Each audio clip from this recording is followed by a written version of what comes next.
গাড়িটা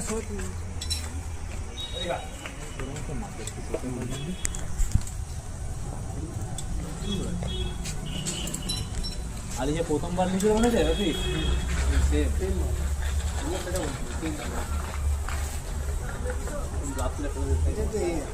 কিচ্ছু বলবে না, ও পুরো ঠান্ডা করে পাটা লাল লাল কেন ও শুয়েছিল তাই।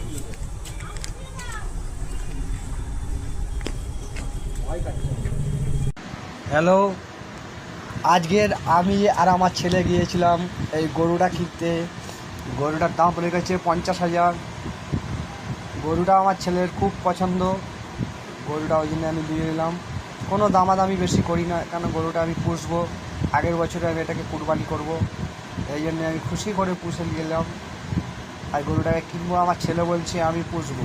এই যে আমার ছেলে এখন বলছে গরুটাকে আমি পুষবো। খুবই খুশি ও গরুটাকে দেখে, খুবই আনন্দ। বাড়িতে আমি নিয়ে আসবো কালকে বিকেলে।